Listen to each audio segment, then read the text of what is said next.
Welcome to Iqbal arts classes. आज मैं आप लोगों के सामने होम साइंस क्लास 12 का एक चैप्टर है शारीरिक क्रिया, शरीर क्रिया विज्ञान यानी अंतःस्रावी प्रणाली, जिसको हम लोग इंडोक्राइन सिस्टम कहते हैं। अंग्रेजी में इसको बोलते हैं इंडोक्राइन और हिंदी में बोलते हैं अंतःस्रावी प्रणाली। चूँकि होम साइंस का एक इम्पोर्टेंट पार्ट है, ये इम्पोर्टेंट चैप्टर है ये, तो इसमें जानना ज़रूरी है ना। बहुत ज़्यादा ये बायोलॉजी से भी मेल खाता है, तो बायोलॉजी में पढ़ना भी है और होम साइंस का भी एक चैप्टर इसमें है।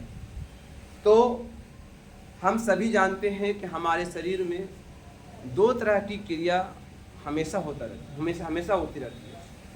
एक होती है इच्छिक क्रिया और एक होता है अनिच्छिक क्रिया। एक वैसी क्रिया जो हम खुद अपनी इच्छा से करते हैं, हम जब करते हैं तो वो होता है, और कुछ ऐसी क्रिया जिसको हम नहीं करते हैं तो भी होता है।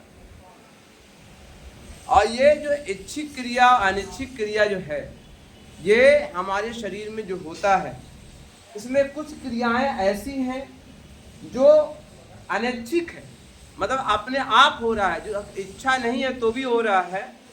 तो ये क्रिया क्यों हो रही? अनैच्छिक क्रिया क्यों? इच्छा है, ये ऐच्छिक क्रिया है जो हम करते हैं, मादली किया तो कर दिया, है ना। किसी को देखना है तो मेरा इच्छा है तो हम देख लिया। खाना खाना है, इच्छा कर रहा है तो खा लिया, ठीक है। भूख लगी हुई है, भूख का लगना अनैच्छिक क्रिया है, लेकिन खाना खाना ऐच्छिक क्रिया है। तो कुछ क्रियाएं ऐच्छिक है, जिसको आप चाहते हैं वो करते हैं। तो अनैच्छिक क्रिया जो करते हैं, इसको करने में सबसे बड़ा योगदान रहता है हार्मोन्स का। क्या होता है? हार्मोन्स की बहुत बड़ी भूमिका होती है हमारी इच्छिक क्रिया को अनिच्छिक क्रिया को पूरा करने में, ठीक है। जैसे कि हमारे शरीर में वृद्धि होता है, हमें जनन क्रिया होता है, उत्सर्जन क्रिया होता है, ठीक है। तो ये पाचन क्रिया होता है। तो ये जो जितनी क्रियाएं होती हैं, ये अनैच्छिक क्रिया है। आप नहीं भी चाह रहे तो भी हो रहा है, ठीक है।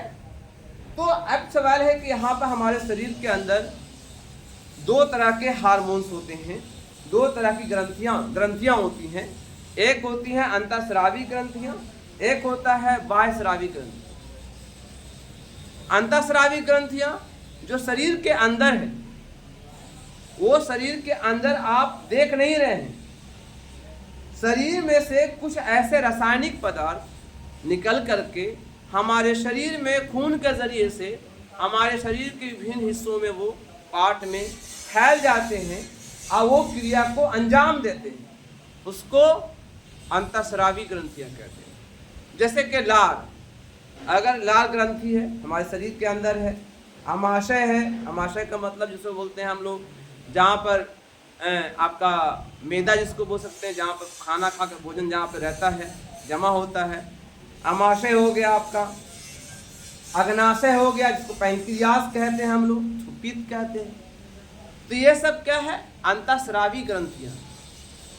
और हम सब पढ़े भी हैं कि जब इसी खाना खाते हैं तो खाना खाने के बाद शरीर के अंदर जो है, जो अग्नाशय है, अग्नाशय में जो है अमाशय में जो है बहुत सारे एंजाइम्स निकलने शुरू हो जाते हैं और हार्मोन्स निकलने शुरू हो जाते हैं, जो हमारे पाचन क्रिया में अहम भूमिका निभाते हैं। इसके अलावा जो पित्त है, पित्त का काम क्या है? उसको हम लोग पित्ताशय बोलते हैं, जो जिसको बोलते हैं हम लोग, है ना, जिसकी कमी से शुगर की बीमारी हो जाती है ना।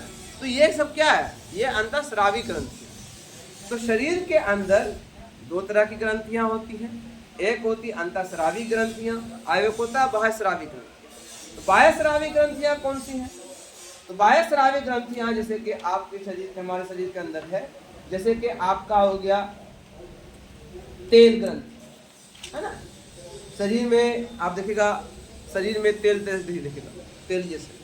तो हमारे जो चमड़े के अंदर कुछ ऐसे ग्रंथियां हैं जो तेल प्रोड्यूस करता है, और वो तेल हमारे शरीर के लिए, हमारे चेहरे के लिए बहुत फायदेमंद है, हमारे चमड़े के लिए बहुत फायदेमंद है। चमड़े को बहुत तरह से रैशेस से, बहुत तरह की प्रॉब्लम से, बीमारियों से बचाता है।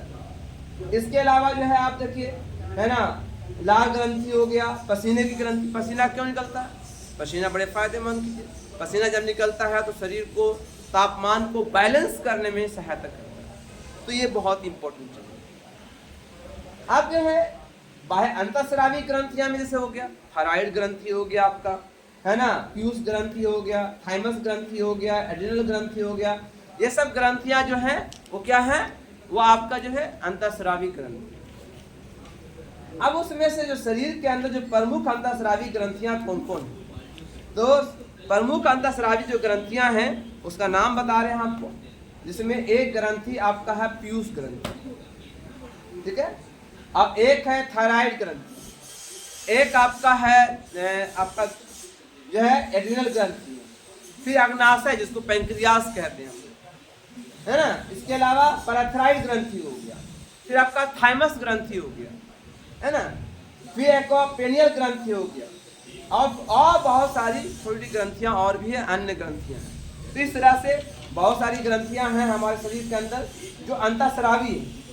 अब जैसे पीयूष ग्रंथि है, पीयूष ग्रंथि बहुत काम करती है ना। पीयूष ग्रंथि के बारे में कहा जाता है कि जो पीयूष ग्रंथि होता है ये मस्तिष्क के नीचे के भाग में लटका होता है, ठीक है, और ये जो होता है दो, इसकी रचना जो होती है, ये छोटी सी ग्रंथि है जो 12 mm की होती है, 12 mm, है ना, और ये जो है शरीर के विकास के लिए बहुत इम्पोर्टेंट है, शरीर के डेवलपमेंट में इनका अहम भूमिका होता है।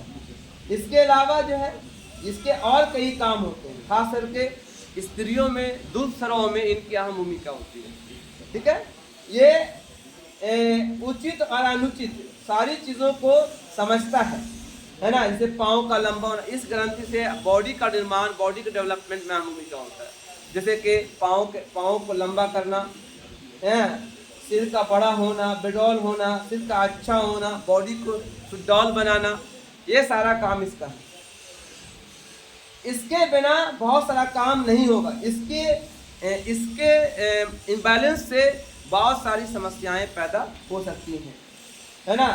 इसके अलावा इसके बहुत सारे काम और भी हैं, जैसे गर्भाशय को, मूत्राशय को, आंत को, पित्ताशय को, ये सब को कंट्रोल करता है।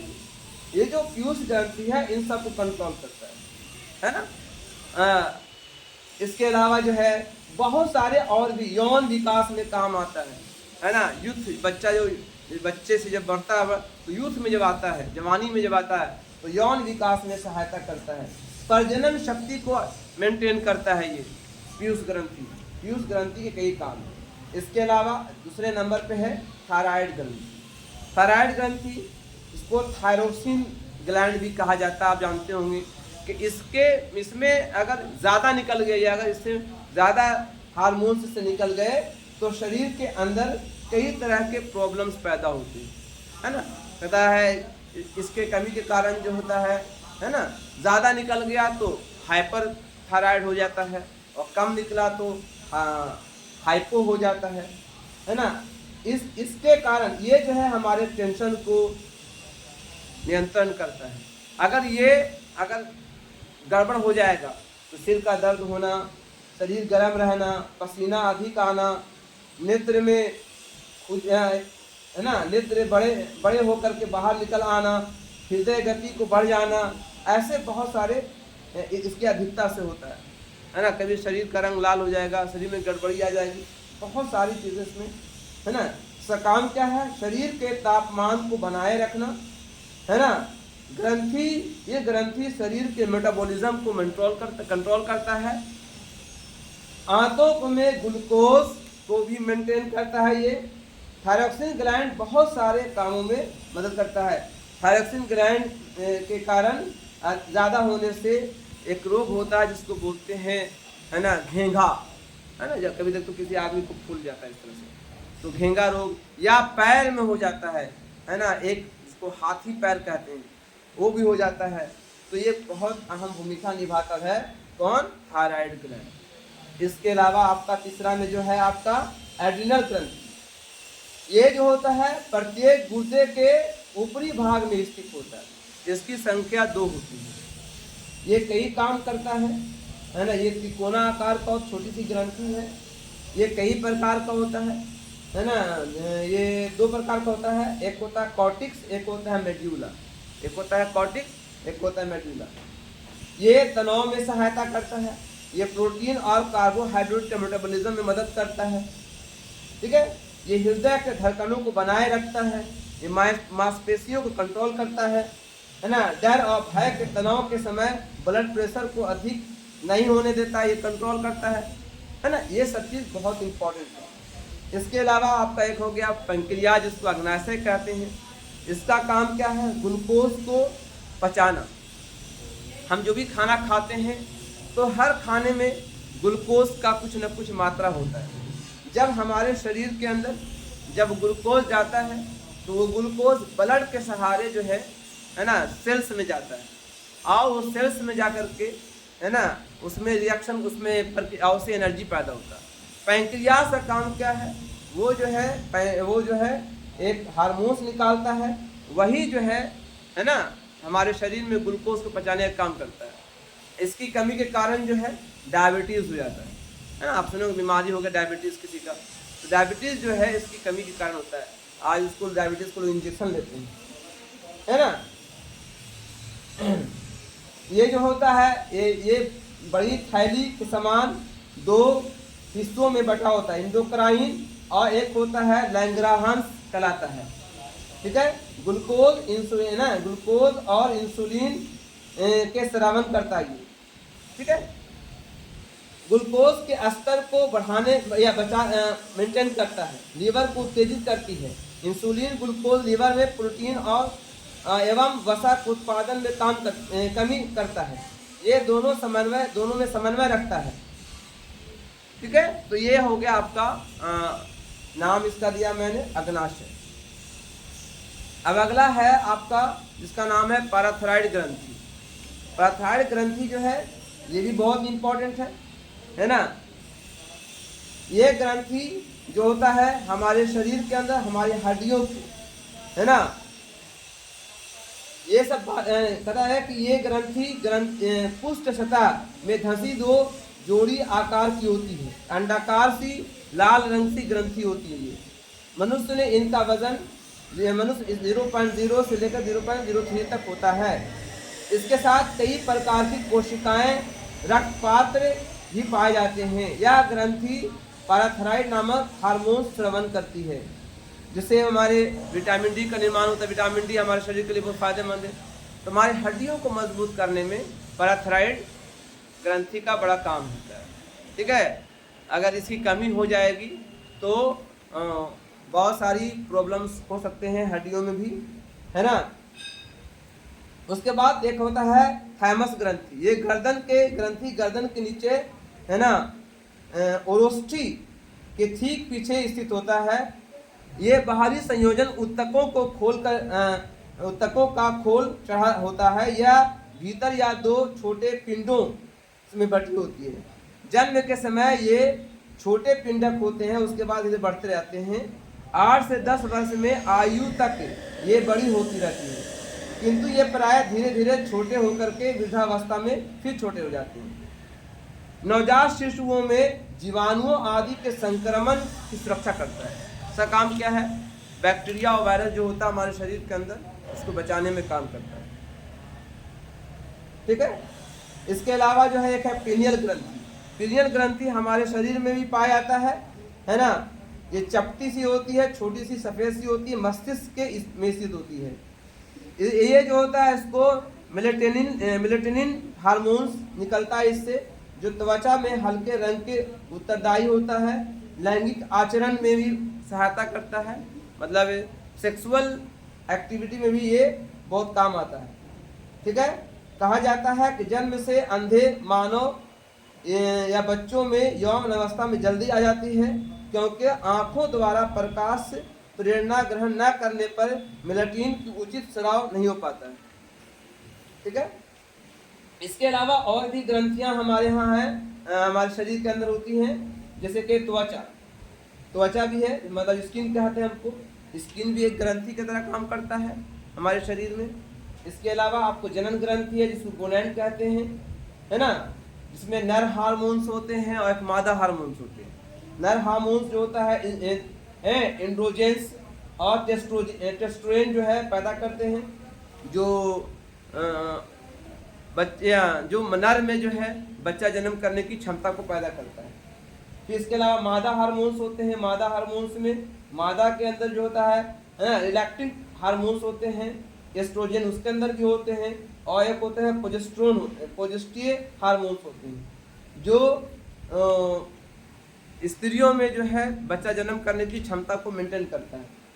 इसके अलावा जो है आपके अमाशय अंत की सलेमिक होती है, इसमें भी कई इसको बोलते हैं गैस्ट्रो इंटेस्टाइन होता है, यानी हमारे जो शरीर के अंदर भी कई हार्मोन्स हैं आंत के अंदर जो गैस्ट्रिक जैसी बीमारियों से बचाता है। वो गैस जो है बहुत ज़रूरी चीज़ है ना। गैस क्या होता है, हमारे शरीर के अंदर हमारे पाचन क्रिया मदद करता है, जो वेस्ट मटेरियल है उसको बाहर निकालता है, उसको ढकेलता है।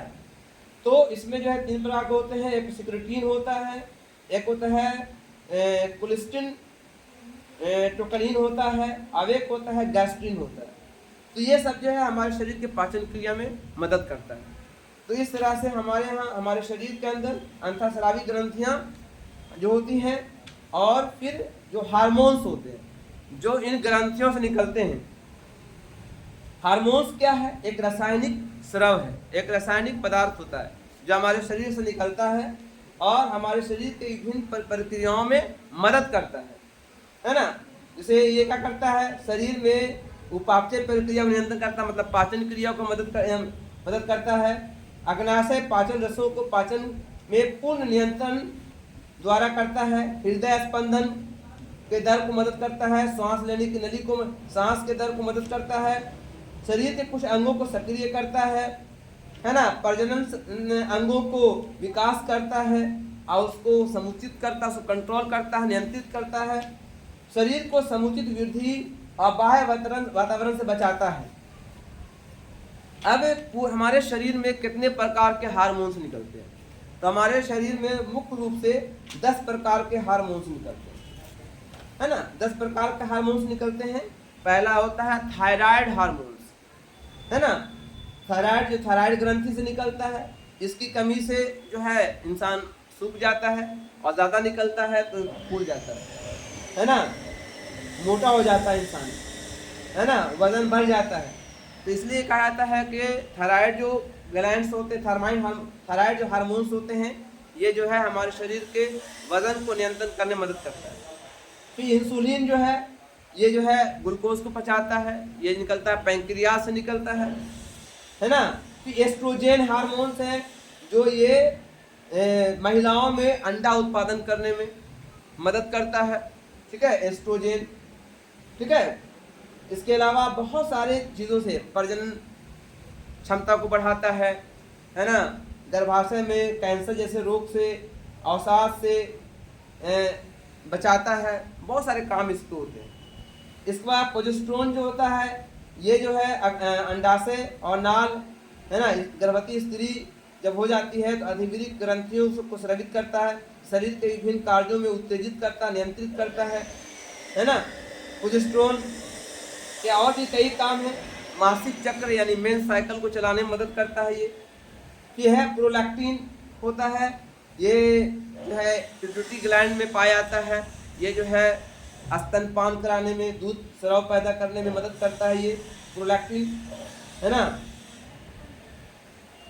ठीक है। इसके अलावा जो है टेस्टोस्टेरोन जो है मर्दों में पाया जाता है, इससे मर्दों में जो है प्रजनन क्षमता को बढ़ाता है, ठीक है, शरीर में हड्डियों को विकसित करता है, इंसान को मजबूत करता है, ठीक है। फिर आपका अगला है सेरोटोनिन, ये जो है ये भी हार्मोन्स है, ये मनुष्य के भाव दशा को नियंत्रण करता है, जिसे मनोदशा जो हमारी कभी खराब हो जाती है, कभी गुस्सा होना, कभी गम होना, कभी, है ना, किसी और अवस्था में होता है, उसको मेंटेन करता है। फिर एक तो है कोर्टिसोल हार्मोन्स है जो अधिवृक्क हार्मोन ग्रंथि द्वारा बाहर निकलता है, ये हमारे शरीर को ऊर्जावान बनाता है और बहुत से शारीरिक काम में मदद करता है, तनाव को नियंत्रण करता है। फिर एक आपका वृद्धि हार्मोन्स है, ये हमारे शरीर में अमाइनो एसिड्स जो होते हैं उसको पचाने में काम करता है। इसके अलावा जो है बहुत सारे काम इसके होते हैं हमारे शरीर को वृद्धि करने में, प्रजनन क्षमता को बढ़ाने में, है ना, कोशिका प्रजनन को बढ़ाने में, विकास में, मेटाबॉलिज्म में और बहुत सारे कामों में मदद करता है। फिर एक और जो है ग्रंथि या हार्मोन है जिसका नाम है एड्रेनालिन, ये भी बहुत इंपॉर्टेंट है ना। ये केंद्रीय तंत्रिका तंत्र, न्यूरॉन से स्रावित होता है। ये बहुत सारा हमारे भावदशा, हमारे शरीर के अंदर जो बहुत सारी क्रियाएं होती हैं, न्यूरॉन को कंट्रोल करने में मदद करता है, नियंत्रित करने में मदद करता है। तो इस तरह से हमने देखा कि हमारे शरीर के अंदर जो है ना, एक हमने बताया आपको अंतःस्रावी ग्रंथि के बारे में, बाह्यस्रावी ग्रंथि के बारे में, दोनों बताया। फिर हार्मोन्स के बारे नाम बताया मैंने और हार्मोन्स का काम बताया।